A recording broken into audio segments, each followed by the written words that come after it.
Entonces, pues nada, como comentaba Maca, esta es la segunda charla que tenemos esta semana que denominamos Semana de la Anticoagulación. El lunes hablamos acerca de cómo anticoagular al paciente con enfermedad renal crónica. Esta vez miramos cómo anticoagular al paciente que presenta un trombo intracavitario. Entonces, ¿cuál será la estructura de la charla para que sea mucho más dinámica? Primero, pues tenemos que la charla la vamos a basar en torno a un caso clínico, en el cual a partir de este vamos a empezar a desglosar pues todos los tópicos que tenemos. Entonces, primero una introducción muy brevemente hablando de epidemiología, acerca de la fisiopatología y cómo el infarto influye para el desarrollo de eventos trombóticos, en el caso pues el trombo del ventrículo izquierdo. El tercer punto acerca del diagnóstico, qué método tenemos de elección, si hacer ECOTT o hacer resonancia magnética cardíaca. Miramos qué método diagnóstico pues, es el que más se recomienda en la actualidad. El cuarto, cuáles son las características del trombo intracavitario y cómo esas características influyen en el riesgo de embolismo sistémico. Este punto cuarto será importante cuando hablemos de la duración del manejo farmacológico.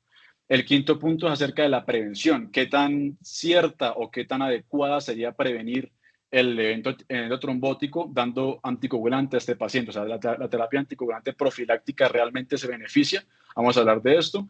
Sexto punto, el manejo anticoagulante. ¿Qué usamos? Un manejo clásico como la warfarina o los DOAC se pueden extrapolar su beneficio en estos pacientes. Vamos a ver más adelante esto a continuación.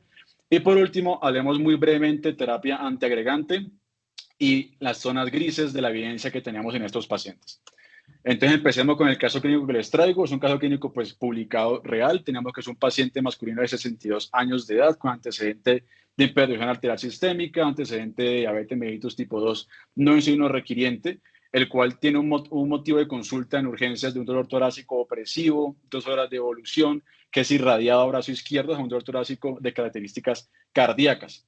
A este paciente, pues una evaluación inicial, tenemos que se encuentra con tensión en 103/85, levemente taquicárdico, levemente taquinéico y saturando 88%. Espera que se me traba esto. Ya. O sea, le saturaron 88%. Tenemos un electrocardiograma, el cual se realiza en los primeros 10 segundos al paciente y se evidencia una elevación del ST de la derivada de B1 a B4, por lo cual se deja como diagnóstico un síndrome coronario agudo con elevación de ST de la pared anteroseptal. A este paciente de manejo inicial, pues tenemos que se le da todo el esquema antiisquémico, tenemos un manejo de lactato de Ringer, manejo analgésico con nitroglicerina, terapia antiagregante con aspirina más clopidogrel, tenemos el manejo para estabilizar el coágulo con atorvastatina, beta bloqueador y ARA2. Y el paciente, pues, se encontraba mágicamente en un centro de ICP, se pudo trasladar antes de 120 minutos, se le puede realizar una angioplastia primaria de la arteria descendente anterior ocluida con éxito.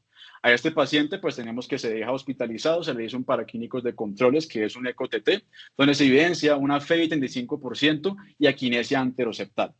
El paciente el paciente luego Samu, sí, dime, Hugo. Samu, no te está pasando la diapositiva. Estás todavía ahí con el paciente, la foto del paciente, del caso. Ah, ok, espera, que bueno, es que no sé por qué el computador que me está como trabajando, espera. Sí, no pasa todavía, ¿cierto? Si no, espera, debo compartir. No, sigue en la primera del caso.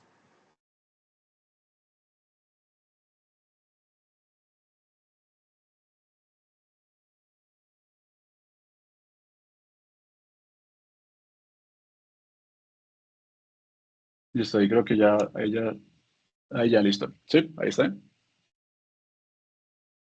Listo. Ya, estamos Entonces, el perfecto. paciente luego de 72 horas, pues se realiza un ECOTT de control donde se evidencia la misma FEI, 34%, pero ahora tenemos un aneurisma apical, vemos una aquinesia de los segmentos miocárdicos contiguos y adicionalmente encontramos un trombo apical que se encuentra adherido a la pared del ventrículo derecho que mide aproximadamente 22 por 28 milímetros. Entonces tenemos que, en este caso, ya empezamos a hablar de la discusión. Tenemos un paciente que tuvo un infarto de miocardio a las 72 horas, presentó un trombo del ventrículo izquierdo. Ahora, ¿qué vamos a hacer? Aquí les pido a ustedes la participación. Si quieren, escriban muy brevemente en el chat si anticoagulamos o no. Solamente escriban sí y no, y pues para que sea un poquito más activo esto. ¿Qué consideran? ¿Se beneficia anticoagular o no? Aquí los leo en el chat.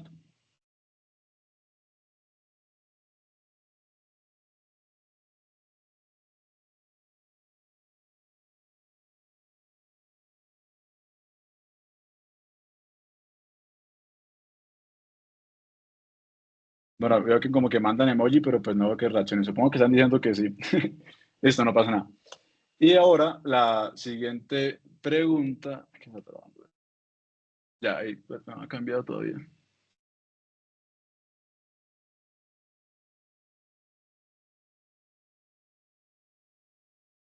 Espera, qué pena que tengo problemas aquí con el computador, que no sé por qué no está pasando la presentación.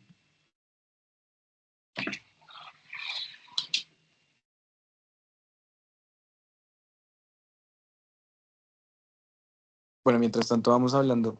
Eh, Acuérdese que en infarto agudo de miocardio, uno antes de la intervención siempre tiene que anticoagular, pero la pregunta es, ¿la anticoagulación cuando uno interviene en infarto es requerida o no? Entonces, en este caso, pues hay que mirar si hay una indicación adicional que mantenga la anticoagulación, que es lo que estamos eh, preguntando en el caso, ¿sí?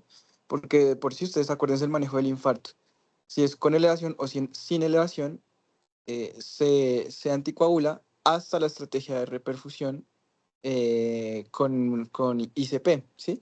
Incluso los pacientes que te llevas a fibrinólisis deben estar anticoagulados, ¿sí? Lo que pasa es que ahí cambia el esquema de la anticoagulación, pero de todas maneras se anticoagulan eh, y, y se hace pues la ICP, y después de que se haga la ICP y se tenga la intervención, pues ahí es cuando uno debería suspender la anticoagulación, ¿sí?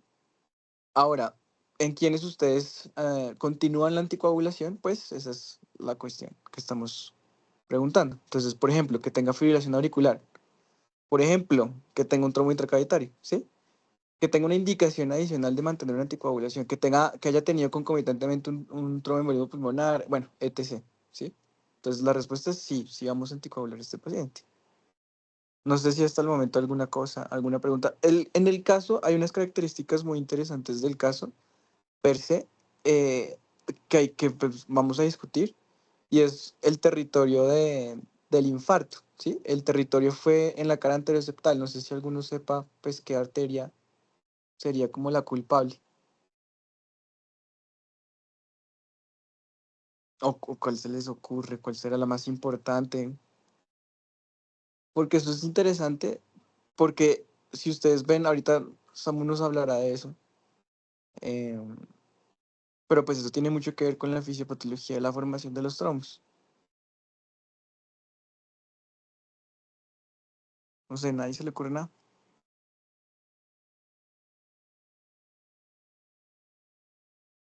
De pronto la descendente anterior. Epa, muy bien, la descendente anterior. Y, y hoy en día la formación de esos aneurismas apicales y esas complicaciones que pues uno tiene en el infarto no son tan frecuentes, por lo que tenemos mejores tiempos de intervención primaria. Sí, mejor, somos más rápidos en hacer una estrategia de reperfusión. Antes se veía mucho estas complicaciones mecánicas del infarto, que eso es un tema muy bacano, pero pues el aneurisma apical sigue siendo una complicación y por lo general se da en pacientes que se demoran mucho en una reperfusión, que el infarto, pues la oclusión arterial pues sea extensa a nivel pues proximal, ¿sí? Em, Listo ya. ¿Todo bien, Samu? Sí, sí, espera, que estoy aquí desde el iPad. Listo. Me tocó Sí, aprender aquí esto, entonces ya, bueno. ahí, ahí se ve perfecto. Listo ya. Sí, no, pues como comentaba Hugo, pues dejando aquí como esto, lo que le planteaba, pues básicamente era eso. ¿Qué anticoagulante usamos? Un anticoagulante parenteral, como pues heparina no fraccionada o enoxaparina, algo más crítico como la warfarina, o pues la evidencia más actual, pues que es lo que llevó a esta discusión, el uso de DUAX. Entonces, pues para ir un poquito más rápido, entonces teníamos que una breve introducción de la epidemiología, pues como saben, pues teníamos que la incidencia de trombo ventrículo izquierdo posterior a un síndrome coronario agudo con el ST, pues tenemos que es más o menos de un 4 a un 39%. También tenemos que la única patología que, pues, perdón, tenemos que pues, o sea, el trombo ventrículo izquierdo no solamente se produce por infarto, tenemos otras patologías como por ejemplo la cardiomopatía dilatada, de la cual la incidencia puede subirse hasta un 36%, y el riesgo de embolización en el paciente que presenta en trombo intracavitario es de un 22% y un riesgo de MACE de hasta el 37%. En cuanto a la fisiopatología, Mira, pues tenemos que... mira, eh, mira rec- que, mira, ¿sí? mira, mira que la incidencia ahí tiene un rango muy amplio, ¿no? De 4 a 39, de 2 a 36, ¿sí? Eso, Sí, sí. eso, eso tiene muchas aristas que hay que revisar con mucha calma porque pues uno podría decir, bueno, ¿y por qué es tan amplia esa incidencia? Y es por lo que les decía, de hoy en día tenemos los tiempos de estrategia de reperfusión. Somos mucho más rápidos en hacer una estrategia de reperfusión, por lo que nosotros pues no dejamos tanto tiempo en infarto el miocardio y pues no tenemos tanto tiempo de tener las consecuencias mecánicas que produce pues esa necrosis del tejido, ¿sí? Porque pues ya Samu nos va a contar que pues movimientos o bueno, que alteraciones anatómicas son las que favorecen o predisponen la formación de estos trombos. Listo, perfecto, sí, gracias. Sí, entonces ahora la fisiopatología, pues tenemos aquí recordar un poco de la fisiología normal, que es la tríada de Virchow, que es la formación de los trombos en cualquier tipo de vaso, que recordemos que la tríada de Virchow pues es primero un estado de hipercoagulabilidad, daño endotelial y estasis venosa. Y pues tenemos que en un paciente posterior a un infarto de miocardio presenta estas tres características. Tenemos primero una estasis debido pues a la disfunción ventricular. Tenemos una lesión, en este caso sería una lesión endocárdica, debido pues a la zona que tuvo la isquemia. Y pues tercero, pues tenemos el estado de inflamación y de hipercoagulabilidad, que esto pues lleva a que el paciente pues presente un estado protrombótico y se desarrolle mucho más fácil los trombos, en este caso pues en el ventrículo izquierdo. Como les comentaba, no solamente el infarto lleva a estas condiciones, también tenemos otras como la cardiomopatía dilatada, la amiloidosis o inclusive la miocardiopatía eosinofílica. Tenemos que, importante en este caso también es saber qué método diagnóstico podemos usar, qué alternativas tenemos, qué paraquínico sería mejor. Tenemos que el ECO-TT es el método más usado para diagnosticar trombo del ventrículo izquierdo, básicamente que es muy reproducible, tenemos que es de bajo costo y es fácil de hacer, pero nos damos cuenta que es de una baja sensibilidad. Tenemos que la sensibilidad se puede llegar inclusive a duplicar si se le aplica un contraste ecocardiográfico, pero pues sigue siendo una sensibilidad relativamente baja. El ECO-T, pues tenemos que no se recomienda ya que no mejora la visualización del ápex izquierdo. La tomografía cardíaca, pues tenemos que tampoco está recomendado. Y el siguiente paraquínico que también nos lleva a la discusión es la resonancia magnética cardíaca con realce tardío de gadolinium. Tenemos que la resonancia cardíaca mejora la sensibilidad para la detección del trombo ventrículo izquierdo, más que todo en aquellos que sean trombos pequeños y murales. Aquí, de hecho, pues al lado derecho, no puedo señalar, pero pues ven que están comparando resonancia cardíaca en el paciente A, que en ambos casos se ven tanto resonancia como en trombo, pero en el paciente B solamente se ve en la resonancia, un trombo mucho más pequeño, que es mucho más fácil que se vea en la resonancia. ¿Esto por qué? Recuerden que pues los trombos son avasculares, por ende no el realce con el gadolinio, pues tenemos que no tiñe, digámoslo así, en este caso y se puede evidenciar mucho más fácil. Y ahora tenemos que cuándo se prefiere entonces mucho más la resonancia en aquellos pacientes que se sospeche un trombo ventrículo izquierdo, pero que el ECO-TT en este caso no sea conclusivo o sea un diagnóstico negativo, pero aún así persista la sospecha clínica, como por ejemplo un paciente que presenta un ACV de origen no establecido que se esté sospechando un ACV cardioembólico. En este caso se prefiere mucho más la resonancia magnética cardíaca. Lo que comentaba Hugo acerca de las características del trombo, tan importante conocerlo, ya que tenemos que esto me va a hablar mucho del riesgo real que tiene este paciente de eventos cardioembólicos. Tenemos que van a haber dos grandes pacientes, el paciente que presenta los trombos en cavidades izquierdas y el trombo en cavidades derechas. De cavidades izquierdas teníamos tres escenarios. El trombo mural del ventrículo izquierdo, que será casi que el más común y el que presenta en pacientes posinfarto, anteriormente, pues específicamente el infarto anterior extenso, como presentaba el paciente del caso clínico. Tener el paciente que presenta una disfunción sistólica, más que todo el riesgo se ve mucho mayor e incrementa con una FEBI menor del 30%, y aquel que presente aneurisma ventricular. Sus características, como la imagen que ven arriba, serán trombos que son adheridos a la pared de una forma laminada y de una baja movilidad. En este caso, su riesgo embólico es moderado. El segundo caso será el trombo ventrículo izquierdo, que es protruyente o móvil. Tenemos que este es como la imagen que está a la derecha, un trombo de morfología casi siempre pediculado, es móvil, como comentaba, y lo importante es que puede fragmentarse fácilmente y su riesgo embólico es bastante alto. El tercero, el trombo auricular izquierdo, este pues es el que casi siempre vemos en el paciente que presente FA o algún tipo de valvulopatía. Y en este caso, pues tenemos que donde más se van a encontrar son en la aurícula izquierda, como la imagen que ven abajo, su riesgo embólico es muy alto.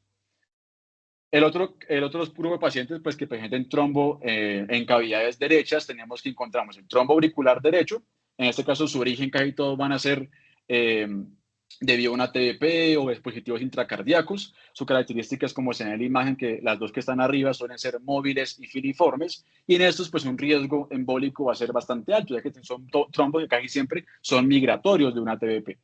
Y el segundo caso son trombos del ventrículo derecho, igual muy parecido al ventrículo izquierdo, debido a disfunción del ventrículo derecho, pacientes con hipertensión pulmonar o uso de dispositivos como por ejemplo catéteres o inclusive marcapasos.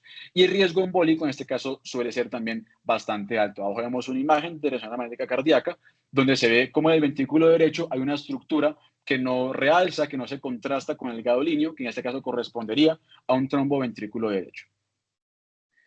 Y aquí entonces empezamos también a hablar de acerca de la Espera, prevención. entonces, Sí, dime. espera, en el anterior, entonces, Sí. ¿qué comparten? ¿Cuáles son las características que se comparten en la formación del trombo, tanto de izquierda como de derecha? O sea, como para mensajes para llevar a casa. Eso depende mucho entonces del nivel de éstasis que se tenga a nivel de la cavidad. Por eso es importante también que ustedes veían que en cardiopatía dilatada, ¿sí? En enfermedades que pues predisponen una fracción de eyección disminuida y eso pues hace que se favorezca la éstasis y se favorezca pues la formación de esos trombos. En la cavidad derecha, pues ustedes ven que está muy asociado o a migración de algún trombo de algún otro lado, ¿sí? Como en el caso en el POCUS que le hacemos a un paciente que tiene un choque súbito y miramos y, uy, tiene un trombo ahí en cavidad derecha, eso fue pues embolismo de algún otro lado, ¿sí? O en cavidades derechas, pues porque tengan dispositivos asociados, usted, el paciente que tiene marcapasos, o bueno, un dispositivo de asistencia, pues un dispositivo, por ejemplo, cardioresincronizador o lo que sea, que tengan esos electrodos ahí que favorecen la formación de trombos, ¿sí? Entonces, eso es lo que favorece la predisposición. Eso es importante para entender cuánto tiempo de tratamiento le van a dar al paciente, porque pues es diferente que tenga un factor de riesgo persistente a un factor de riesgo que se haya corregido, ¿vale? Em, Listo, eso, bien. Perfecto, listo. Sí, no, al final cuando hable de duración mencionaré un poquito lo que comentabas, que también es bastante importante. Listo. Ahora hablemos de el uso de la terapia anticoagulante profiláctica en el paciente posinfarto. ¿Realmente se beneficia el paciente con terapia profiláctica o esto incrementa más el sangrado? Entonces vamos a ver qué dice la evidencia. Tenemos que la incorporación de terapia de reperfusión, como es el caso de la trombolisis o la ICP, tenemos que eso reduce el riesgo bastante, hasta menos de un 5 o un 10% de trombo ventrículo izquierdo. Tenemos que también el uso de terapia anticoagulante en este caso, pues la evidencia es bastante limitada y también suele ser bastante antigua. Tenemos que una recomendación que nos daba una guía de práctica clínica, que fue la guía de infarto agudo de miocardio con dilatación del ST de año 2013, recomienda la anticoagulación oral en pacientes con síndrome coronario agudo con dilatación del ST más asinesia o disquinesia durante 3 meses, pero vemos que la evidencia que nos da es una evidencia C clase 2B, o sea que tenemos que es más que todo por expertos que consideran que es bueno, más sin embargo no me lo respalda unos estudios ensayos clínicos autorizados o algo mucho más fuerte para poder saber si lo hago o no lo hago. También tenemos varios estudios observacionales que dicen que la triple terapia no mejora resultados isquémicos, pero sí incrementa el riesgo de sangrado. Entonces voy a hacerlo con ustedes unos metaanálisis que comparan básicamente esto. Tenemos uno que es bastante viejo, de 1993, en el cual fue un metaanálisis que incluyó tuvo 4 estudios que abarcaban a 307 pacientes, donde básicamente comparaban un grupo que anticoagulaba y otro grupo que no anticoagulaba. Los de anticoagulación usaban heparina fraccionada o warfarina y se dieron cuenta que pues, el grupo que se anticoaguló, el riesgo de desarrollar trombo ventrículo izquierdo fue relativamente bajo, un OR de 0.32. Pero este metaanálisis, perdón, lo importante es que no incluyó eventos adversos y su hipotenusa estadística fue baja. O sea, teníamos que, según este metaanálisis, pues la anticoagulación relativamente sí ayuda, más sin embargo no sabemos qué pasa con el sangrado, no sabemos realmente si mejora o no el riesgo de embolismo, así que tenemos que con esto pues es bastante limitante. Tenemos otro metaanálisis ya un par de años después, 1997, un ensayo clínico aleatorizado que abarcaba 776 pacientes, básicamente a un grupo que se le daba dalteparina, ¿sí? Y en este pues igual se evidencia lo mismo. El desenlace primario era igual ver la incidencia de trombo ventrículo izquierdo en este paciente anticoagulando y sin anticoagular. Vemos que en este caso la anticoagulación con la dalteparina, pues la incidencia de trombo ventrículo izquierdo, pues tenemos que fue menor, un 14% versus un 21%, pero vemos que el sangrado mayor fue mucho fue mucho mayor, para la redundancia, en el grupo con anticoagulante, un 2.9% versus un 0.3%. Un estudio ya mucho más reciente, como pues para dar mantenido más actuales, tenemos ese estudio de acá, un estudio de 2022. Este fue un ensayo clínico aleatorizado de 279 pacientes que comparaba básicamente rivaroxaban de 2.5 miligramos cada 12 horas asociado a una terapia antiagregante dual versus una terapia antiagregante dual sola a los 30 días y mirar en estos si se asociaba o no a la aparición de trombo ventrículo izquierdo. Vemos que en el grupo de pacientes que usaba triple terapia, o sea, rivaroxaban más terapia antiagregante dual, el trombo ventrículo izquierdo fue mucho menor, un HR de 0.08. También tenemos que el embolismo fue relativamente menor, un HR de 0.49. Sin embargo, en este caso, el sangrado mayor no hubo una diferencia significativa estadísticamente hablando. Limitaciones que nos hace dudar también de la evidencia de este estudio es, primero, que una alta tasa de los pacientes abandonó el estudio. Y aparte que más del 75% de los pacientes presentaban una FEBI mayor del 45%. Y recordemos, como les hablaba en la parte de fisiopatología, que un factor de riesgo muy importante es la difusión sistólica, más que todo una FEBI menor del 30%. Así que estos pacientes, su riesgo de desarrollar trombo relativamente pues era bajo, digámoslo así, porque su FEBI no me favorecía mucho para esto. Pero entonces aquí tenemos que nos damos cuenta, nos dicen, listo, la anticoagulación, pues podría ser relativamente buena en cuanto a prevenir el trombo, pero ¿y el sangrado realmente qué hablamos de sangrado, que es lo más importante en este caso? ¿Aumenta el sangrado o no aumenta el sangrado? Tenemos este estudio, que es el Aperitif, que salió en febrero de este año, es el más reciente que podemos encontrar en cuanto a la anticoagulación profiláctica en el paciente posinfarto. Es un ensayo controlado, aleatorizado, 1 a 1, fue un ensayo abierto, multicéntrico en Francia, que abarcaba 560 pacientes. En este caso también se comparó algo muy similar al estudio pasado. Se comparó terapia anticoagulante dual más anticoagulación con rivaroxaban de 2.5 miligramos cada 12 horas, un total de 233 pacientes en este grupo, con terapia anticoagulante dual, que sería ASA más clopidogrel o ticagrelol. En este estudio que fue el Aperitif se buscó el desenlace primario, que es la presencia del trombo ventrículo izquierdo a un mes mediante cardioresonancia. Y como desenlace secundario, a un mes también sería el diámetro del trombo ventrículo izquierdo, mira si este diámetro ha reducido, la presencia de sangrado, que es bastante importante, o la presencia de evento cardíaco, de MACE, que sería pues enfermedad cardíaca mayor. En este caso vemos en la tabla de la izquierda que nos damos cuenta el desenlace primario, que fue la presencia del trombo ventrículo izquierdo al mes. En el grupo que usó tripeterapia fue de 38% versus un 47%. Esto me da que no hubo una diferencia significativa.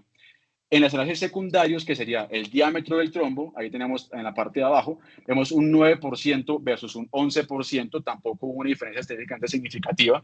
En cuanto al MACE, tampoco lo hubo. E importante, aquí en sangrado tenemos que detenerlo, ya que pues hay que diferenciar sangrado mayor y sangrado menor. Vemos que en sangrado mayor, que sería el BARC tipo 2, vemos que hubo un 4% en la terapia triple terapia versus un 2% que se consideró que tampoco hubo una diferencia. Sin embargo, en sangrado menor, el BARC tipo 1, sí encontramos una diferencia, ya que el triple terapia con rivaroxaban, el sangrado fue un 45% y la terapia solamente con terapia antiagregante dual fue de un 20%. O sea, fue mucho mayor el sangrado menor el paciente con triple terapia. Así que tenemos que en este caso podríamos concluir de que la terapia profiláctica para evitar el trombo ventrículo izquierdo, primero, no me previene a grandes rasgos el desarrollo del trombo, pero sin embargo, según este estudio, sí me incrementa el riesgo de sangrado menor. Limitaciones de ese estudio para poder analizarlo adecuadamente es que uno, fue un ensayo abierto. Dos, tuvo una baja potencia estadística, esto dado por la cantidad poca de pacientes, 560 pacientes, el N fue pequeño. Esto me genera un riesgo de sesgo tipo 2, por ende, los intervalos de confianza tienden a ser más amplios. Así que tenemos que, según el estudio, según lo que vimos anteriormente, tenemos que individualizar, que es lo que traigo aquí en esta parte, como de la conclusión de la prevención, sería primero individualizar la terapia anticoagulante según las ventajas y desventajas de la misma. Importante desventaja es el sangrado. Ahora, si se decide anticoagular, ya sea por el concepto de cada médico, tenemos que caer siempre, pues hay que, ya que cada médico pues toma su decisión, se debería mantener durante 1 a 3 meses, esto pues según la guía que ahorita les comentaré del manejo del trombo ventrículo izquierdo, y más que todo en aquellos pacientes que presenten, pero ya que en este tiempo de 1 a 3 meses es donde mayor hay riesgo de desarrollo del trombo ventrículo izquierdo. E importante es una detección adecuada. Más que tratar la prevención, o sea, más que la profilaxis, es la detención. Tenemos que, hay que realizar donde el periodo donde más hay riesgo de desarrollar también trombo y la incidencia es mucho mayor, es entre la primera y las 2 semanas. Si el paciente tiene un alto riesgo, como por ejemplo nuestro paciente que presentaba quinesia, que presentaba una fe menor del 35%, sería adecuado hacer una resonancia magnética a la primera o a la segunda semana para así, si el paciente presenta un trombo, pues diagnosticarlo tempranamente y poder tratarlo con mucho más tiempo y evitar eventos trombólicos como una ACV. Listo. El punto más importante también tenemos acá sería el tema del manejo. Ya sabemos y ya al principio de la charla, pues concluimos de que efectivamente hay que anticoagular el trombo ventrículo izquierdo para evitar desenlaces como puede ser una ACV. Tenemos que el trombo intracavitario en este caso incrementa 5.5 veces el riesgo de embolismo sistémico. El paciente que no le demos tratamiento, pues tenemos que la tasa de embolia incrementa hasta un 5 y un 10%. Sabemos que hay que integrarlo sí o sí debido a estos datos. Pero entonces aquí la duda es, una terapia más clásica como el antagonista de vitamina K, el mayor ejemplo, la warfarina, o algo mucho más novedoso como son los DOACs. ¿Podemos extrapolar la evidencia de los DOACs en la FA y en TDP al trombo intracavitario? Vamos a verlo a continuación. Entonces tenemos que estar también esa evidencia acerca de la warfarina. Sabemos que la warfarina es efectiva, eso ya lo sabemos porque es un manejo clásico. Aquí tenemos unos 3 metaanálisis bastante interesantes. Primero de ellos también es bastante viejito, 1990. Tenemos que este fue un pequeño ensayo clínico aleatorizado, solamente 60 pacientes, fue bastante pequeño, pero comparó 3 grandes grupos. Un paciente con anticoagulación, un segundo grupo, un paciente con aspirina y un tercer grupo, un paciente sin anticoagulación. Y en el tema de resultados, pues nos dimos cuenta en este estudio que el paciente que recibió anticoagulación, pues teníamos que había resolución del trombo en un 60%, que era pues el enlace primario del estudio, ver si el trombo resolvía o no. En este caso, la anticoagulación ayudó a que resolvieran un 60% versus el 10% del paciente que no recibió anticoagulación. Limitación, obviamente, pues una N muy pequeña, solamente 60 pacientes. Años más adelante, tenemos en 1993 y encontramos un metaanálisis de 7 estudios que abarcó 207 pacientes, en este caso casi todos en estudios observacionales, en el cual su objetivo era mirar si se reducía la anticoagulación versus no anticoagular en el riesgo de embolismo sistémico. Y nos dimos cuenta que la anticoagulación en este caso pues sí redujo con un OR 0.14 el riesgo de embolismo sistémico. Y por ahí tenemos otro estudio observacional que es en el 2018, que también pues, me pareció interesante, que en este caso era un estudio ya mucho más grande, 1.850 pacientes, pero en ese estudio los traigo para decir lo siguiente. En este estudio básicamente se dieron cuenta que usaban warfarina, pero los pacientes, en la parte de abajo dicen que los pacientes que la incidencia de eventos embólicos sistémicos fue mucho mayor en los pacientes que tuvieron un tiempo de rango terapéutico menor del 50%. En cambio, el mayor del 50% de los pacientes que tuvieron un INR en metas casi todo el tiempo de estudio, su riesgo de embolismo sistémico fue mucho menor. Y aquí voy al punto de que la warfarina puede ser buena, pero la adherencia de la warfarina es bastante complicada. Y lo que mayor impacta en el desarrollo de embolia sistémica es el tiempo de rango terapéutico. Recuerden que el INR en estos pacientes tiene que ser de 2 a 3. Mantener este rango terapéutico es bastante complicado, yo que tengo que hacer seguimientos muy seguidos. Así que, debido a estos estudios y sus limitaciones en la adherencia, fue que se empezó a plantear ciertas alternativas mucho más fáciles en cuanto a adherencia, como los DOACs verdaderamente servían. Y por eso empezamos aquí a hablar acerca de los DOACs. Tenemos que, como les comentaba, tradicionalmente hablando, el manejo de los DOACs, el manejo, perdón, del trombo era con warfarina. Pero la adherencia es bastante complicada, no solamente por el tema del tiempo terapéutico y su NR, sino también porque estos pacientes requieren una dieta constante, requieren una vigilancia de diferentes interacciones, tanto farmacológicas como con otros alimentos. Así que empezó a plantear lo que les comentaba, si la evidencia que teníamos de DOACs en FA o en TDP se podrían extrapolar para esto. Entonces tenemos que inclusive algunas guías de práctica clínica han dado algunas recomendaciones. Entonces, ¿cómo ha evolucionado la recomendación del manejo anticoagulante en el paciente con trombo intracavitario?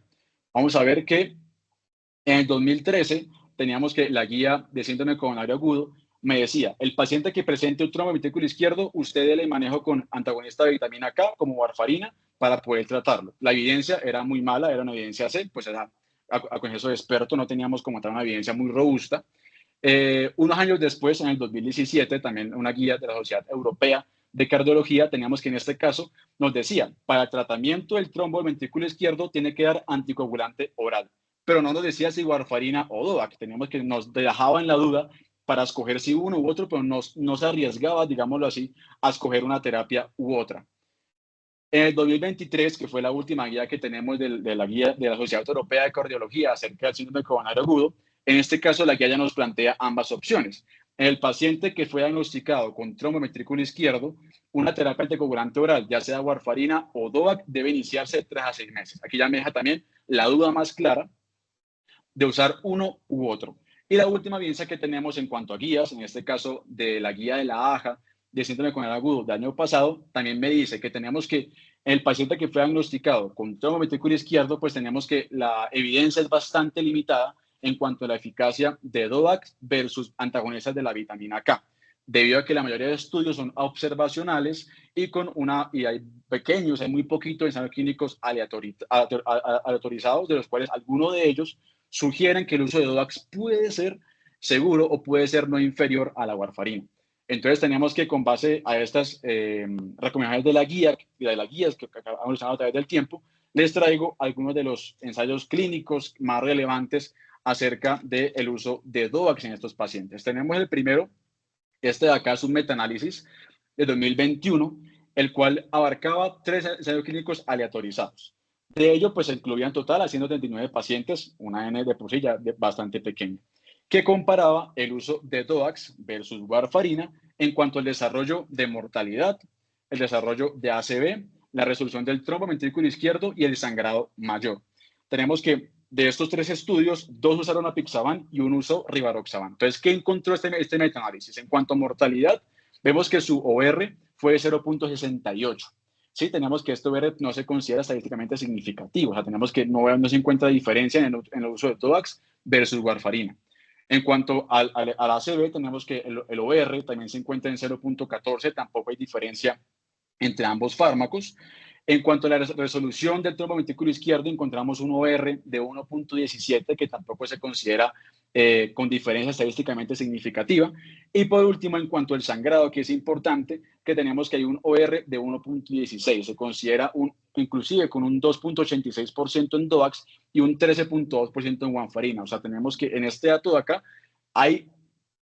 se puede reducir un poco los sangrados en el grupo de los DOACs, pero hay que tener en cuenta, no podemos tomarlo así como así, ya que hay varias limitaciones. Primero, la N es bastante pequeña, ya les comentaba, y es que 2, no se puede evaluar los sesgos de este paciente. O sea, tenemos que en este metaanálisis no evaluaron los sesgos que realmente puede incluir este estudio.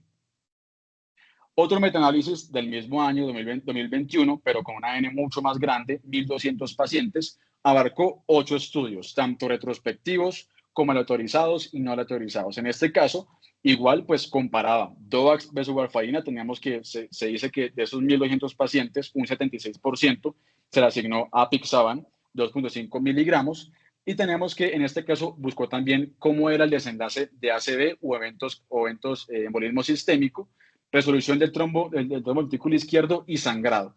En cuanto a ACV, tenemos que tuvimos un OR de 0.89.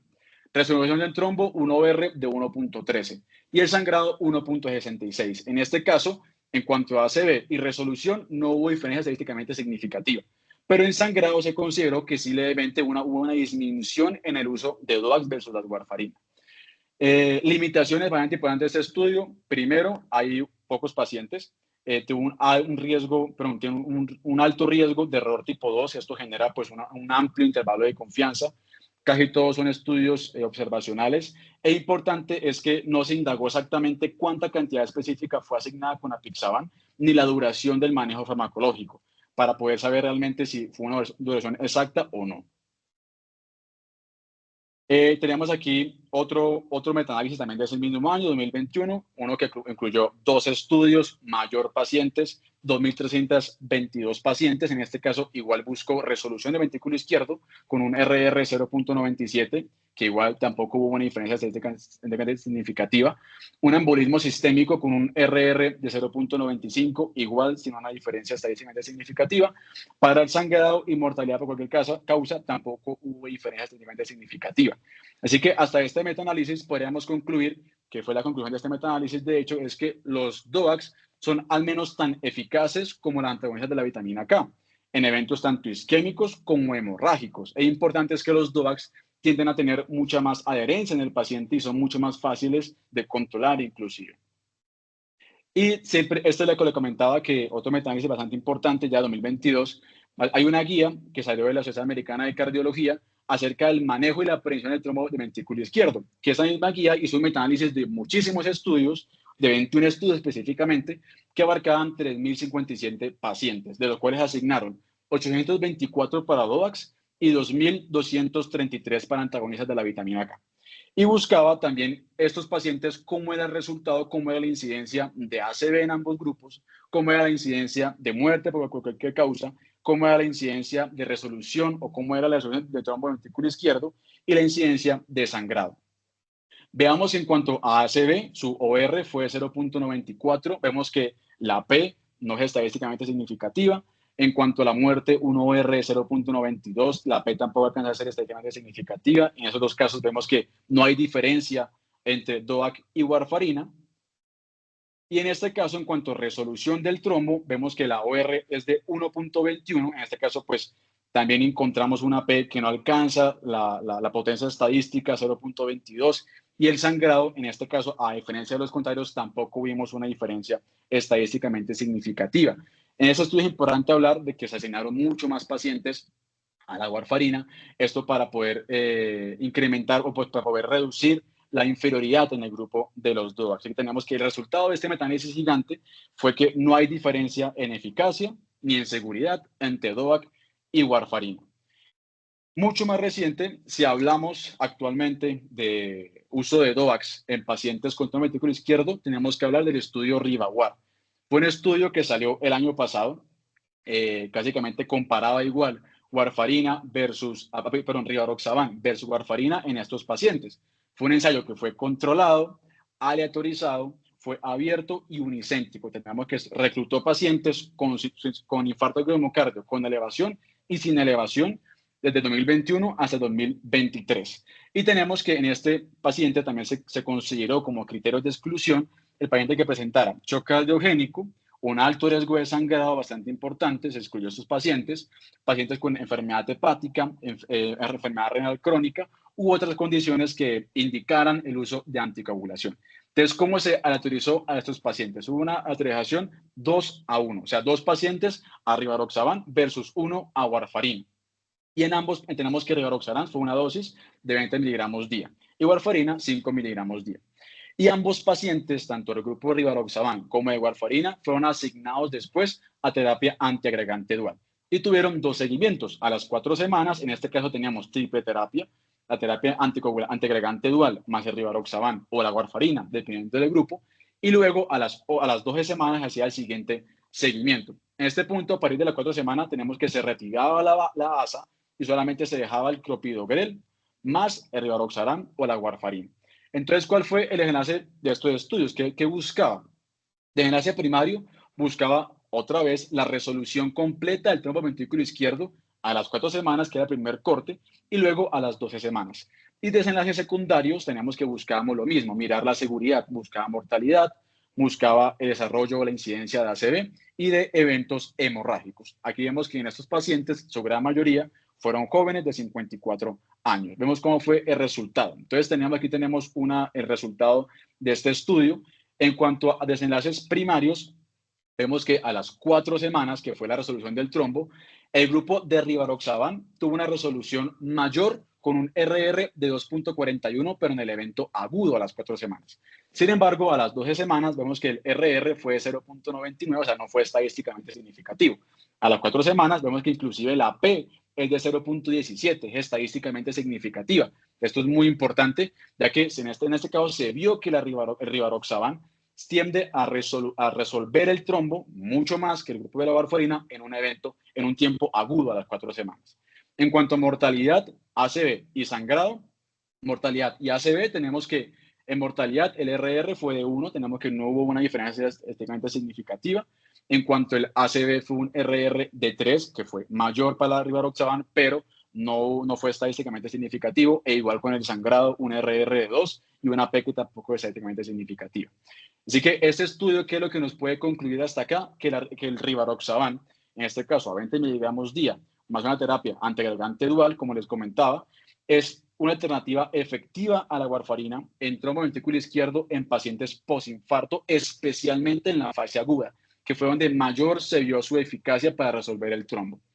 Pero tenemos que ese estudio tuvo limitaciones importantes, como fue primero su diseño, un diseño que fue 2:1, y también tenemos que fue un estadio clínico, un estudio que fue unicéntrico solamente en una población de Pakistán y que tuvo un corto seguimiento y una N que también fue pequeña.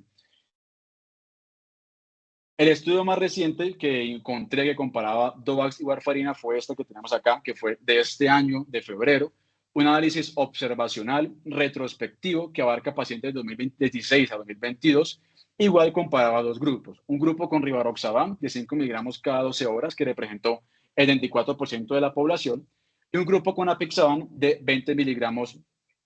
Perdón, el grupo de los DOACs tuvo estos dos DOACs, o se usó rivaroxaban o apixaban en esta distribución, o sea, comparándolo con warfarina. Se buscó desenlaces primarios, obviamente, pues antes excluyendo a los pacientes que tuvieran FA, que tuvieran Flutter, también se excluyó la TBP, se excluyó la presencia de válvulas mecánicas, la enfermedad renal crónica y el switch de los medicamentos. Se buscó entonces como desenlace primario la muerte y la presencia de ACV o el AIT.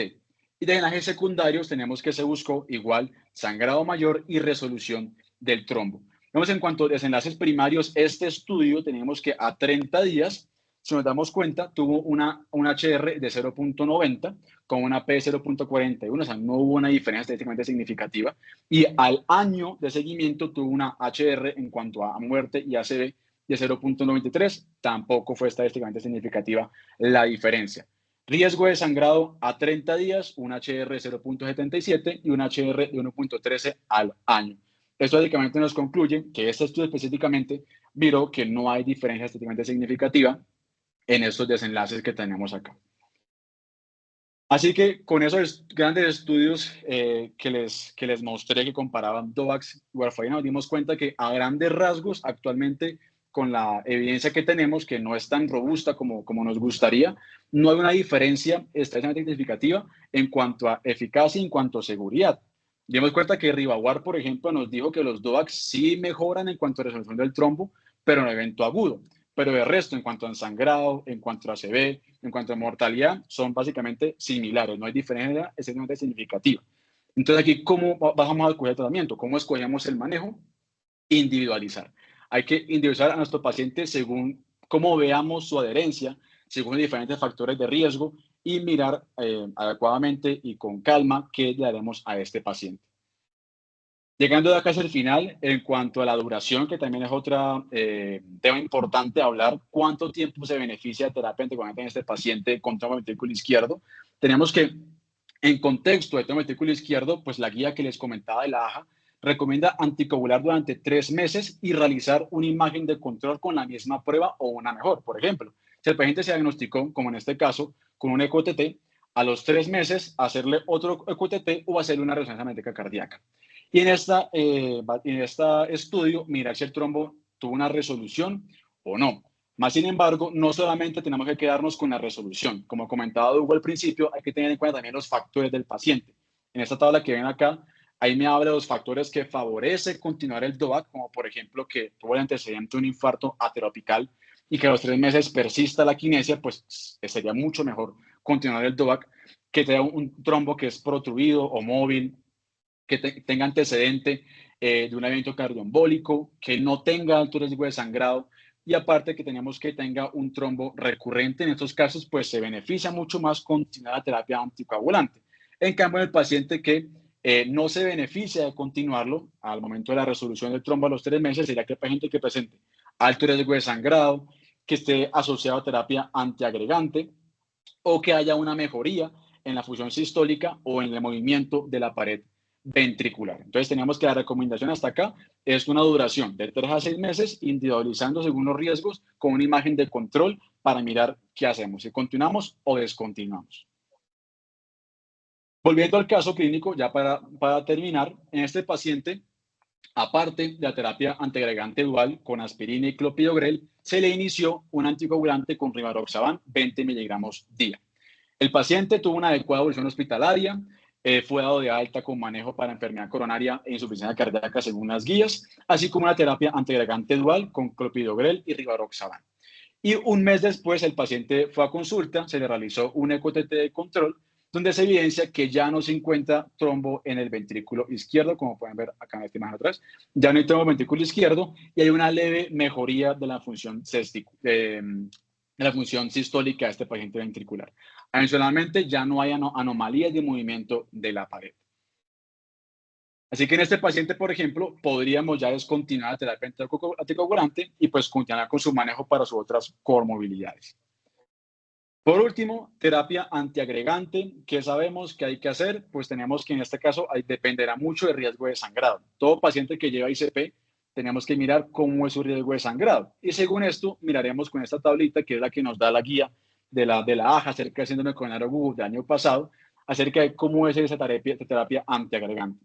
En casi todos los pacientes con trombo ventrículo izquierdo, básicamente daremos esa triple terapia. Una terapia antiagregante dual, que sería ASA más un inhibidor del POY12, como por ejemplo clopidogrel o prasugrel o ticagrelol, más el anticoagulante oral. Descontinuar la aspirina a la primera o a la cuarta semana de la ICP y luego continuar la terapia anticoagulante más una terapia antiagregante sola, como por ejemplo clopidogrel. Y básicamente así, pues miramos cómo era el riesgo de sangrado y mirar si se le puede luego descontinuar el anticoagulante, como les comentaba, a los 3 o a los 6 meses, según la imagen y según el riesgo del paciente. Ya para último, para dejarles como la incertidumbre, para que quieran buscar acerca de esto y puedan indagar más, son las zonas grises de la evidencia que tenemos actualmente. Ya vimos las zonas grises en el manejo del trombo. Las zonas grises también tenemos en la prevención del ventrículo izquierdo. Es importante algo que no incluí en la charla porque quedaba muy extensa, era acerca de ese paciente que tiene trombo ventrículo izquierdo, o sea, hizo un infarto, tuvo trombo ventrículo izquierdo, se anticoaguló, pero a pesar de eso tuvo un ACV cardioembólico. ¿Qué hago en estos pacientes? Suspendo anticoagulante, cuando lo reinicio, cambio el fármaco, aumento su dosis. Aquí les dejo pues esas preguntas. Y por último, en el otro caso, el paciente que presenta el ACV isquémico y se transforma en un ACV hemorrágico. ¿Cuándo reinicio el anticoagulante en esos pacientes? Siempre debo reiniciarlos, que eso pesa más, el riesgo de sangrado o el riesgo cardioembólico. Sin más, pues eso fue toda la exposición del manejo anticoagulante del trombo intracavitario. Sé que fue un poquito extenso, pero bueno, pues tratamos de abarcar con Hugo como todas las cosas más relevantes y pues toda la evidencia, desde la más antigua hasta la más reciente, pero pues espero que haya sido claro. Perdón por los problemas que tuve al principio de internet, así que no sé si tengan dudas, si Hugo quiera comentar algo más. Samuel, excelente presentación, muchísimas gracias. Yo creo que mensajes para llevar a casa, nos deberíamos llevar varias cosas. La primera es, hay una gran zona de incertidumbre con respecto a ciertos escenarios clínicos, porque en estos momentos tenemos varios estudios, pero hace falta mayor evidencia para decidir en cuanto a, por ejemplo, prevención de trombo intracavitario. Ese es el primer mensaje clave. En prevención de trombo intracavitario, ustedes saben que existen ciertas características del paciente que nos deberían a nosotros llevar a tomar la decisión si de verdad prevengo o no prevengo y si el riesgo de sangrado supera el beneficio de someterlo a anticoagulación, ¿sí? Eh, Esto está en materia de discusión. Todo, digamos que eso todavía no tiene tanta evidencia como para decir que es una certeza. Entonces, por lo tanto, no hacerlo también está bien en cuanto a prevención. ¿Listo? Ese es como el primer mensaje clave. En cuanto a manejo de anticoagulante en postinfarto, en el escenario postinfarto, es fundamental hablar de la triple terapia, y en la triple terapia pues ustedes tienen que sopesar riesgo trombótico y riesgo hemorrágico. Hoy en día, pues los estudios que tenemos de triple terapia en trombo intracavitario realmente no son muchos en esos escenarios. Em, pero pues el manejo de la doble antiagregación puede ser de 1 a 4 semanas junto con la anticoagulación, ¿sí? Eso es lo que se considera triple terapia. ¿De qué depende de 1 semana a 4 semanas? Depende del riesgo hemorrágico, pero del riesgo trombótico. En los pacientes que tienen muy alto riesgo trombótico, es decir, pacientes diabéticos, pacientes que tuvieron una colocación de un stent en bifurcación, un stent muy grande, pacientes que tienen enfermedad de flujos lentos, asociada. O sea, existen bastantes factores propios del paciente, pues en esos pacientes yo reviso si de pronto los llevo a 4 semanas o a 2 semanas o lo voy discontinuando. ¿Listo? Eso porque nosotros no queremos que la terapia pues aumente los desenlaces clínicos fatales en cuanto a sangrado. Em, y lo otro es el tiempo de terapia farmacológica, ¿listo? El otro mensaje clave es que ustedes pueden dejar la terapia anticoagulante de 3 a 6 meses, pero eso depende mucho de la resolución de los factores de riesgo del paciente. Acuérdense que lo que estábamos hablando es que en las terapias de reperfusión que tenemos hoy en día, el corazón se remodela y puede mejorar su función. Por lo tanto, los defectos que hacen que se haya favorecido la formación de esos trombos, pues esos defectos se pueden corregir, y por eso yo podría decidir suspender la terapia anticoagulante o sostenerla un tiempo y hacer el seguimiento de si se mantiene o no se mantiene la indicación. ¿Listo? No sé si existe alguna pregunta o alguna cosa que quieran.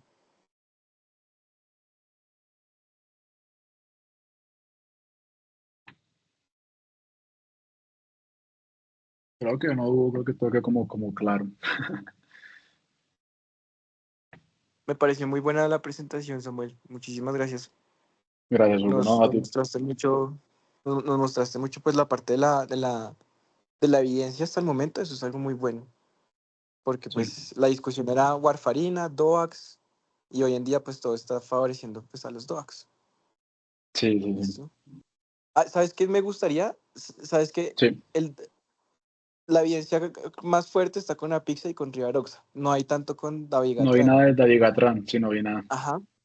El Dabigatran, existen ciertas series de casos, pero no hay ensayos aleatorizados con Dabigatran.